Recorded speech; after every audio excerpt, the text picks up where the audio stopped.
യാത്രയെ സ്നേഹിക്കുന്ന എല്ലാ ചങ്ങാതിമാർക്കും എൻ്റെ ഒരു പുതിയ വീഡിയോയിലേക്ക് സ്വാഗതം. ഇന്നത്തെ എൻ്റെ യാത്ര മേട്ടുപ്പാളയത്തേക്കാണ്. മണ്ണാർക്കാട് നിന്ന് 8:30 മണിക്കാണ് മേട്ടുപ്പാളയത്തേക്കുള്ള യാത്ര ആരംഭിക്കുന്നത്. മേട്ടുപ്പാളയം പോകുന്നതിന് 1-2 കാര്യങ്ങളൊക്കെ ഉണ്ട്, അത് ഞാൻ അറിയിക്കാം. അപ്പോൾ ഞാൻ നേരത്തെ തന്നെ എത്തിയിട്ടുണ്ട്. കറക്റ്റ് 8:29 തന്നെ നമ്മുടെ വണ്ടി സ്റ്റാർട്ട് ചെയ്തു കേട്ടോ. വണ്ടി സ്റ്റാർട്ട് ചെയ്ത് കഴിഞ്ഞാൽ ഒരു 10 കിലോമീറ്ററോളം നമ്മൾ സൈലൻറ്റ് വാലി റൂട്ടിൽ ഒരു 10 കിലോമീറ്ററോളം നല്ല കുണ്ടും കുഴിയൊക്കെ നിറഞ്ഞ റോഡാണ്. ഏകദേശം അട്ടപ്പാടി ചെക്ക് പോസ്റ്റ് എത്തുന്നത് വരെ എന്ന് തന്നെ പറയാം. മണ്ണാർക്കാട്ടുകാരൻ കണ്ടക്ടറായിട്ടുള്ള റിഷാദ് കെയും അതുപോലെ അട്ടപ്പാടിയിൽ തന്നെ ജീവിച്ചുകൊണ്ടിരിക്കുന്ന ഷംസീർക്കയാണ് ഡ്രൈവറും. ഇവർ രണ്ടുപേരുണ്ടായത് എനിക്ക് നല്ലൊരു അനുഗ്രഹമായിട്ട് തോന്നി. കാരണം ഒരുപാട് കാര്യങ്ങൾ അവരുടെ കയ്യിൽ നിന്ന് പഠിക്കാൻ പറ്റി എന്നുള്ളതാണ്. അട്ടപ്പാടി ചെക്ക് പോസ്റ്റ് കഴിഞ്ഞാലുള്ളിൽ തന്നെ പിന്നെ ഒരു ഇളം കാറ്റും ഒരു ചെറിയ തണുപ്പൊക്കെ ആയിട്ട് ഒരു പ്രത്യേക വൈബ് കാലാവസ്ഥയായിരുന്നു. സമയം നിങ്ങൾ ഓർക്കുക, ഒരു 9 മണിയൊക്കെ ഏകദേശം ആയിട്ടുണ്ട്. ആ സമയത്ത് തന്നെ നല്ലൊരു വൈബ്, ഒരു ക്ലൈമറ്റും നല്ല അടിപൊളി ഒരു നല്ലൊരു ഫീലിംഗ് ആയിരുന്നു അത് കേട്ടോ. നമ്മൾ എത്തിയെന്ന് അറിഞ്ഞതിൻ്റെ ഒപ്പം തന്നെ ചെറുതായിട്ട് കോടയും കയറിയിട്ടുണ്ട് നമ്മുടെ വഴികളിൽ.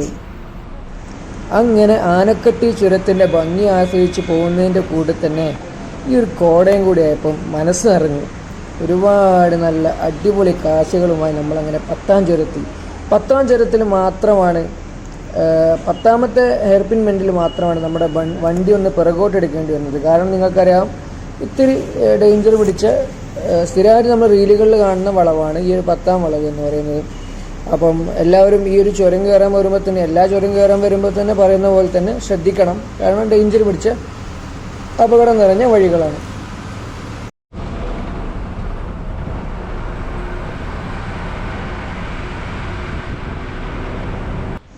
ആനവണ്ടിയിലുള്ള ഈ യാത്രകൾ എന്ന് പറയുന്നത് പ്രത്യേക വൈബ് തന്നെയാണ് കേട്ടോ. അത് അനുഭവിച്ചവർക്കറിയാം. അനുഭവിക്കാത്തവരുണ്ടെങ്കിൽ ഒരു പ്രാവശ്യമെങ്കിലും ആ ഒരു വൈബ് ആസ്വദിക്കാനായിട്ട് ശ്രമിക്കാം. നമ്മുടെ മുന്നിൽ കാണുന്ന കാഴ്ചകളൊക്കെ നിങ്ങൾ കാണുന്നുണ്ടോ? നമ്മളങ്ങനെ ചുരമെല്ലാം കയറി ഇപ്പോൾ നമ്മൾ ഫസ്റ്റ് എത്തിയിരിക്കുന്ന അഗളി എന്ന് പറയുന്ന അഗളി ഒരു ചെറിയ ടൗണാണ്. നമ്മൾ അവിടെയാണ് ഇപ്പോൾ എത്തിയിട്ടുള്ളത്. അവിടെ നിന്ന് മുന്നോട്ട് പോയി നമ്മൾ എത്തുന്ന അടുത്തൊരു അങ്ങാടിയാണ് കൊട്ടത്തറ എന്ന് പറയുന്നത്. കൊട്ടത്തറ ഒരുപാട് ഫേമസ് ആണ്. എന്തിനെന്നറിയോ? നമ്മുടെ അയ്യപ്പനും കോശിയും സിനിമയിലെ ഒരുപാട് മൂവി സീൻസ് ഇവിടെ ഷൂട്ട് ചെയ്തിട്ടുണ്ട്. അതിൽ പ്രധാനപ്പെട്ട നമ്മുടെ ഒരു ചന്തയിൽ വെച്ച് നടക്കുന്ന ഫൈറ്റ്, ആ ഒരു ചന്തയാണ് കാണുന്നത് അവിടെ നിങ്ങൾക്ക് കാണാൻ പറ്റുന്നത്. അതൊരു ആക്ച്വലി ഒരു ചന്ത തന്നെയാണ്. ആ സിനിമയ്ക്ക് വേണ്ടിയിട്ട് കുറച്ച് അഡീഷണൽ ഫിറ്റിങ്സും കുറച്ച് മോഡിഫിക്കേഷനൊക്കെ നടത്തി എന്നുള്ളത് വെച്ച് അതൊരു ചന്ത തന്നെയാണ്. അതുപോലെ തന്നെ വേറെ 2-3 സ്ഥലങ്ങളും കൂടി നമ്മുടെ ഡ്രൈവർക്ക്, അതായത് ഷംസീർക്ക കാണിച്ചു തന്നിട്ടുണ്ടായിരുന്നു. അവിടെ നിന്ന് വിട്ട് കഴിഞ്ഞാൽ പിന്നെ നമ്മൾ അടുത്തൊരു ലൊക്കേഷൻ എന്ന് പറയുന്നത് ആനക്കട്ടി ചെക്ക് പോസ്റ്റാണ്. ആനക്കട്ടി ചുരമാണല്ലോ അത്. ആനക്കട്ടി ചെക്ക് പോസ്റ്റാണ് നമ്മൾ എത്തിയിട്ടുള്ളത്. ഇവിടെ വണ്ടി ഒരു 5 to 10 മിനിറ്റ് ചെറിയൊരു ആൾട്ടുണ്ട്. മൂത്രയ്ക്കേണ്ടവരൊക്കെ മൂത്രയ്ക്കാൻ, ചെറിയ ചായയൊക്കെ കുടിച്ചു തരാം. ഈ ആനക്കട്ടി ചെക്ക് പോസ്റ്റ് കഴിയുന്നതോടുകൂടി നമ്മൾ ആദ്യം ചെക്ക് ചെയ്യാൻ പോകുന്ന കാര്യം റോഡിൻ്റെ ക്വാളിറ്റി തന്നെയാണ്. ആ ഒരു സ്വിച്ച് ഇട്ട് പോലെയാണ് റോഡിൻ്റെ ക്വാളിറ്റി മാറി എന്നുള്ളത് പറയാതിരിക്കാൻ വയ്യ. നമ്മുടെ നാടും തമിഴ്നാടും തമ്മിലുള്ള ഒരു വലിയ അന്തരത്തിൻ്റെ കാര്യം അത് നമുക്ക് പെട്ടെന്ന് തന്നെ വ്യക്തമാവും. നല്ല മനോഹരമായ വഴി, എന്താ പറയുക, പ്രത്യേകിച്ച് നമുക്ക് ഈ ഒരു വീഡിയോ കാണുമ്പോൾ തന്നെ നിങ്ങൾക്ക് മനസ്സിലാവും. നമ്മൾ ഒരു കാറിലൊക്കെ ഇരുന്ന് പോകുന്ന ഫീല്. എനിക്ക് ഡ്രൈവർ അത് കാണിച്ചു തരികയും ചെയ്തു. മൂപ്പര് കാലൊക്കെ പൊക്കി വെച്ചിട്ട് ഇപ്പം കണ്ടോ എനിക്ക് ഇങ്ങനെയൊക്കെ വണ്ടി ഓടിക്കാൻ പറ്റുമെന്ന് പറഞ്ഞു. നമ്മൾ പോകുമ്പോൾ ആ ഒരു റൂട്ടിലുള്ള അടുത്തൊരു മെയിൻ ഒരു ചെറിയ ടൗൺ എന്ന് പറയുന്നത് തടാകമാണ്. തടാകം എന്ന് വെച്ച് കഴിഞ്ഞാൽ ജസ്റ്റ് ആ പേര് മാത്രമാണ്. ഞാൻ അന്വേഷിച്ചു തടാകം എന്ന് പറയുന്ന പേരിൽ വല്ല കാര്യമുണ്ടോ. അങ്ങനെ ആ ഒരു തടാകം എന്ന് പറയുന്ന ചെറിയ ടൗൺ കൂടി വിട്ട് കഴിഞ്ഞാൽ പിന്നെ നമ്മൾ നേരെ മേട്ടുപ്പാളയം ബസ് സ്റ്റാൻഡിൽ എത്തിയിട്ടുണ്ട്. തടാകം എന്ന് പറയുന്ന ടൗൺ കഴിഞ്ഞാൽ പിന്നെ മേജർ ടൗൺ മേട്ടുപ്പാളയം തന്നെയാണ്. ഇപ്പോൾ ടൈം കാണുന്നുണ്ടോയെന്ന് അറിയില്ല, 12:29.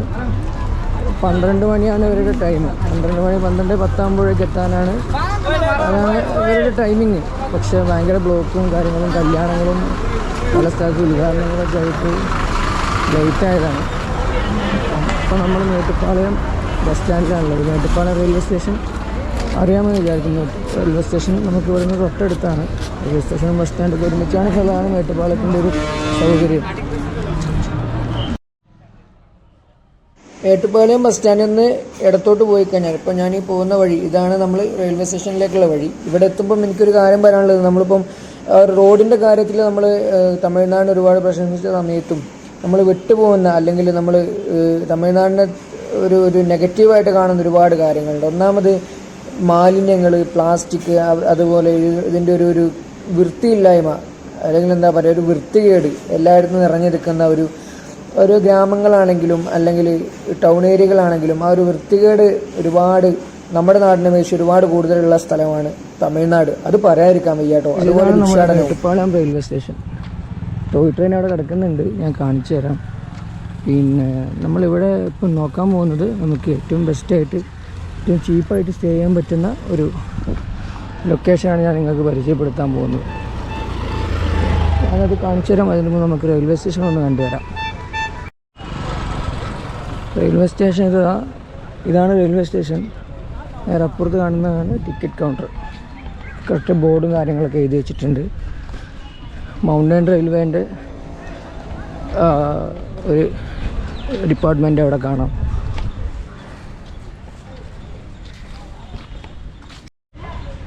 ഇവിടെയാണ് നമ്മുടെ ടോയ് ട്രെയിൻ വരുന്നത്.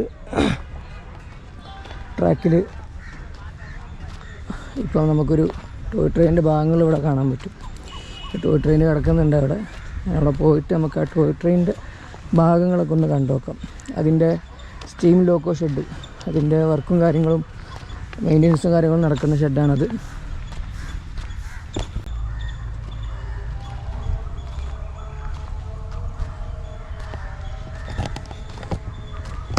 രണ്ട് ട്രെയിൻസാണുള്ളത് നമുക്ക്. മേട്ടുപ്പാളയം ഡ്യൂട്ടി ഒന്ന് 7 മണിക്ക് 7:15 എടുക്കുന്ന ട്രെയിൻ, അതാണ് കോമൺ ആയിട്ട് എല്ലാവരും പോകുന്ന ട്രെയിൻ. പിന്നെ ഒരു ട്രെയിൻ ഉള്ളത് സ്പെഷ്യൽ സർവീസ് നടത്തുന്ന ട്രെയിനുകളുണ്ട്.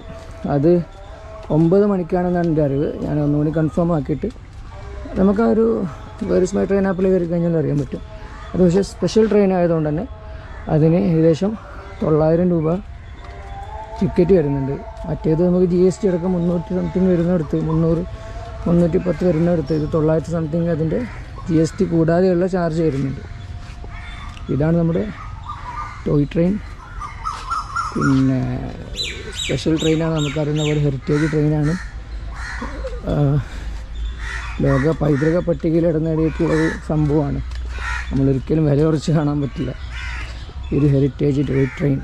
ഓക്കെ, എനിക്ക് ഏതായാലും സ്റ്റേയുടെ കാര്യങ്ങൾ ഞാൻ ആ ഡീറ്റെയിൽസ് ഒന്ന് ഷെയർ ചെയ്തു തരും. കാരണം എന്താ അറിയുമോ, ഇത് ഒരുപാട് പേര് അന്വേഷിക്കുന്നതാണ്. നമ്മൾ ടോയ് ട്രെയിൻ കയറാൻ വരുന്നവർ എവിടെയാണ് ചീപ്പായിട്ട് നിൽക്കാൻ പറ്റുക, പിന്നെ അതുപോലെ ടോയ് ട്രെയിനിൻ്റെ ബുക്കിംഗ് കാര്യങ്ങളൊക്കെ ഒരുപാട് വീഡിയോസ് ഉണ്ട്. പക്ഷേ ഒരു ചീപ്പായിട്ടുള്ളൊരു സ്റ്റേ എവിടെയാണെന്നുള്ളത് അത് കേൾക്കാറില്ല. അപ്പോൾ അത് നമുക്കിന്ന് സെറ്റ് ചെയ്യാം. അവിടെയാണ് നമ്മുടെ റെയിൽവേ സ്റ്റേഷൻ, കാണാൻ പറ്റും വിചാരിക്കുന്നു. അതിൻ്റെ നേരെ ഓപ്പോസിറ്റ് ഭാരത് ഭവൻ എന്ന് പറഞ്ഞിട്ടൊരു ലോഡ്ജ് നിങ്ങൾക്ക് ഇവിടെ കാണാൻ പറ്റും. അപ്പോൾ ഇവിടെ റേറ്റും കാര്യങ്ങളും ഞാൻ നിങ്ങളോട് അറിയിക്കാം. പിന്നെ ചീപ്പായിട്ട് നിൽക്കാൻ പറ്റുന്നൊരു സ്റ്റേ ആണ്.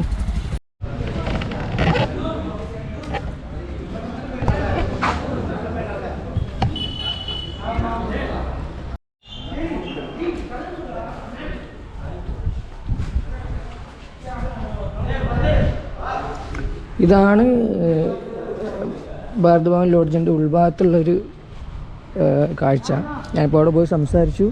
അപ്പോൾ 400 രൂപ മുതൽ സ്റ്റാർട്ടിംഗ് ഉണ്ട്. 400 രൂപ എന്ന് വെച്ച് കഴിഞ്ഞാൽ ഒരു റൂമിൻ്റെ റേറ്റാണ്. 2 പേർക്ക് നിൽക്കാം 400 രൂപയ്ക്ക്. അതുപോലെ 600 രൂപ 500 രൂപ ഒക്കെ റൂംസ് ഉണ്ട്. നിങ്ങൾക്ക് AC റൂംസ് 2 പേർക്ക് വേണമെങ്കിൽ അത് 1700 രൂപയ്ക്ക് ആണ് ഇവിടെ കൊടുക്കുന്നത്. 1700 രൂപയ്ക്ക് AC റൂംസ് 2 പേർക്ക് നിൽക്കാം. അപ്പോൾ 400 രൂപ തൊട്ട്, അതായത് ഒരാൾക്ക് 200 രൂപ ഉണ്ടെങ്കിൽ വരെ നമുക്ക് അവിടെ നിൽക്കാം. റൂമിൻ്റെ റേറ്റാണ് 400.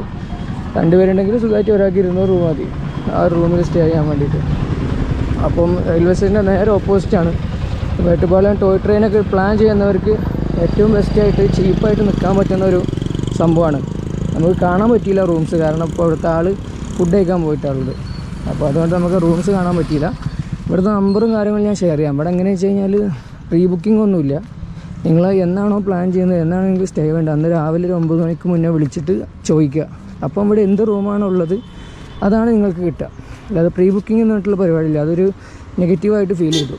കാരണം നമുക്ക് ഇപ്പം കൺഫേം ആയിട്ട് അങ്ങനെയുണ്ട് കയറി ചെല്ലാൻ പറ്റുന്ന, നമുക്ക് ബുക്ക് ചെയ്തിട്ടാണ് പോകാൻ പറ്റുന്ന ഒരു സെറ്റപ്പല്ല ഉള്ളത്. ഓക്കെ, പിന്നെ വേറൊന്നുമില്ല. ബാക്കി ഇനിയൊരു വേറൊരു സ്റ്റേ കൂടി ഉണ്ട്, അതും കൂടി ഒന്ന് പോയി നോക്കാം.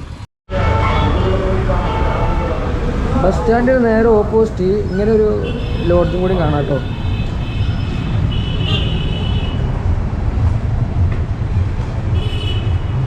നന്ദ ലോഡ്ജ് എന്നാണ് ആ ലോഡ്ജിൻ്റെ പേര്.